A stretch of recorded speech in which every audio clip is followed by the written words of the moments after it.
Dear students, I welcome all of you with Islamic greetings. Assalamu alaikum wa rahmatullahi wa barakatuh.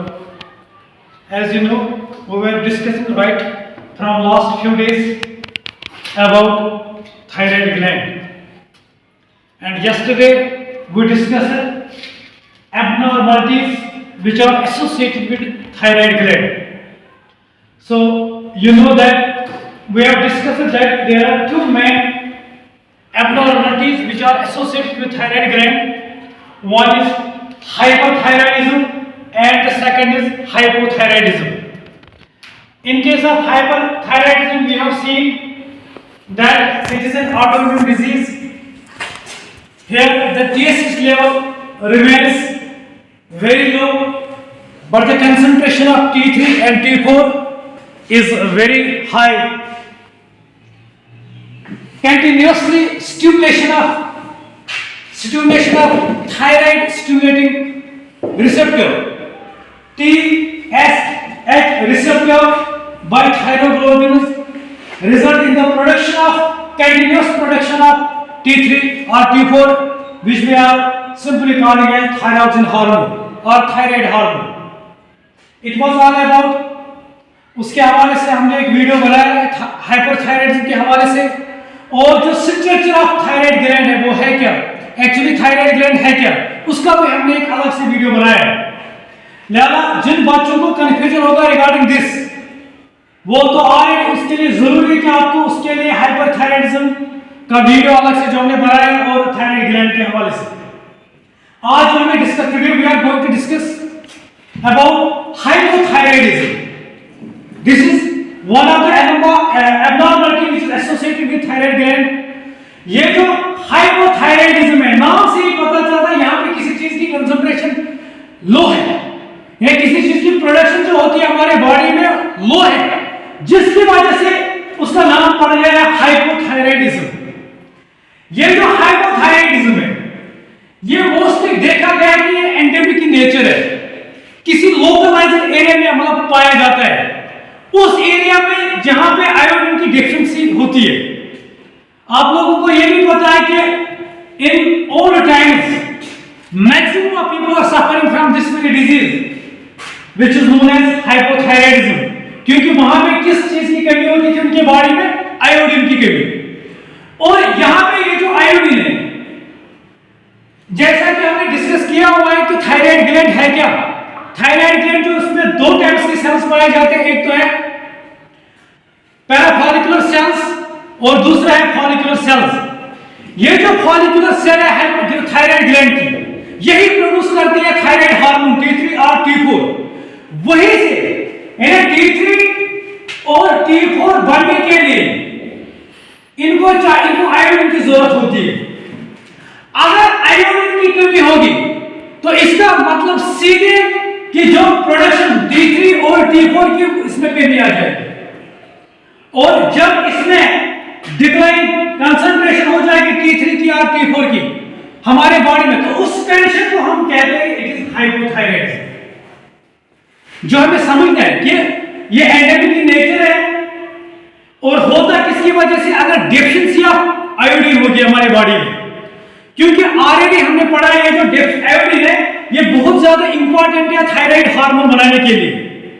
लिहाजा अगर iodine की हमारे body में deficiency हो गई, जो हमने पढ़ा है जो फॉलिकुलर सेल है उसके अंदर एक ट्रांसपोर्टर होता है जो सिम्पोर्टर, जिसमें सोडियम अलोंग द ग्रेडियंट अंदर चला जाता है, और आयोडीन जो होता है वो अगेंस्ट द ग्रेडियंट सेल के अंदर चला जाता है.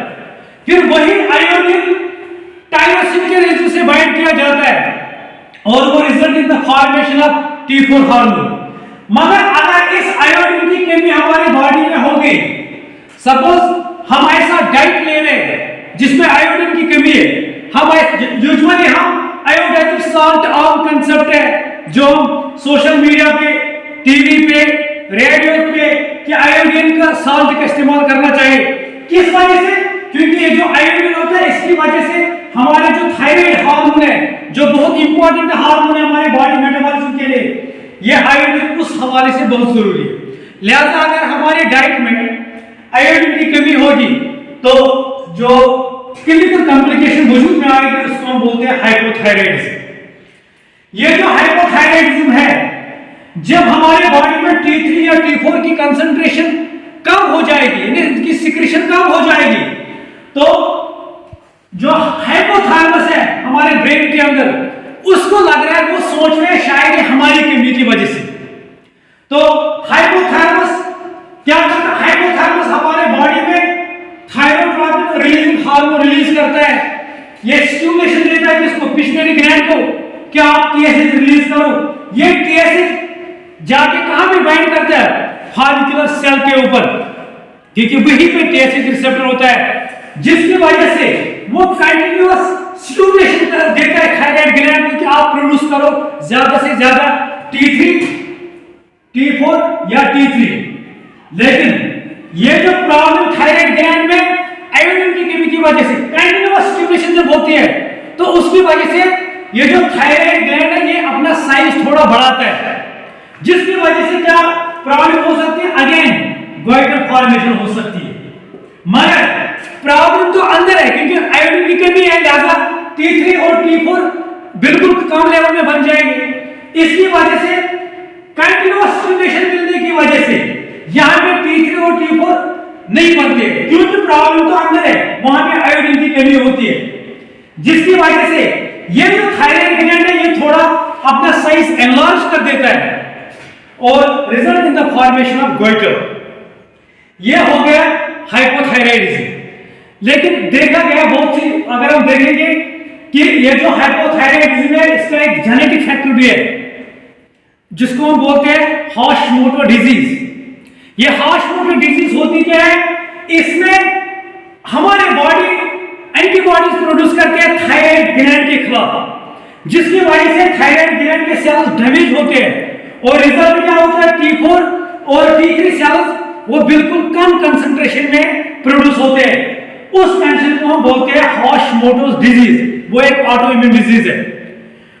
और हमने देखा है कि अगर ये छोटे बच्चे में होगी, इन्फेंट स्टेज में होगी, तो उसको हम बोलते हैं क्रिटिनिज्म। अगर ये छोटे बच्चे में, अगर ड्यूरिंग अर्ली प्रेगनेंसी में ये चीज वाक़ा होगी, तो वहां पे उसको हम बोलते हैं इन्फेंट हाइपोथायराइडिज्म और क्रिटिनिज्म। उसमें क्या होता है? बच्चे का जो सेंट्रल नर्वस सिस्टम है वो अच्छे से डेवलप नहीं होता है, उसमें मेंटल रिटार्डेशन होती है। लेकिन जो बड़े एडल्ट में क्या करते हैं ये चीज, अगर सपोज हमारे बॉडी में T4 या T3 कंसंट्रेशन कम हो गई, तो उसकी वजह से जो सिम्टम्स हमारे को आते हैं यहाँ पे, इसमें पहला सिम्टम है कि बेसल मेटाबॉलिक रेट जो होती है वो यूजुअली कम हो जाती है, और जो हीट प्रोडक्शन वो बिल्कुल कम होती है। हीट प्रोडक्शन भी इसके साथ कम होती है हमारी बॉडी में, जिसकी वजह से कोल्ड इंटॉलरेंस होती है। यानी जिस बंदे को हाइपोथायराइडिज्म है उसको सर्दी ज्यादा लगती है, जिसको हम बोलते हैं कोल्ड इंटॉलरेंस। और इसमें जो भी वो बंदा खाता है वो फैट में कन्वर्ट होता है, क्योंकि इसमें जब T4 और T3 की कंसंट्रेशन कम होती है, लिहाजा जो हमारे जिसको हम बोलते हैं ग्लाइकोलाइटिक जीन्स, उनका एक्सप्रेशन कम हो जाता है। लिहाजा जो बंदा खाता है वो फैट में कन्वर्ट होता है, उसके बॉडी में स्टोर होता है। लिहाजा इसमें क्या होता है? इसमें मोटापा हो जाता है, यानी इसमें वजन बढ़ जाता है। हाइपोथायराइडिज्म में बेसिक मेटाबॉलिक रेट कम होती है, हीट प्रोडक्शन कम होती है, उस बंदे की कोल्ड इंटॉलरेंस ज्यादा होती है, यानी वो सर्दी ज्यादा लगती है, उसमें मोटापा यानी वेट इंक्रीज होता है, और इसके साथ जो इसका कार्डियक आउटपुट है वो कम है, और जो हार्ट बीट है वो भी कम है। ये एसोसिएटेड सिम्टम्स है किसके? हाइपोथायराइडिज्म के। आप देखोगे यहाँ पे ये जो सिम्टम्स है बिल्कुल अगेंस्ट है किसके? हाइपरथायराइडिज्म के। लिहाजा I hope that you students might have comprehended the concept regarding hypothyroidism. This is all about thyroid gland and it is associated abnormalities. Thank you. Have a nice day.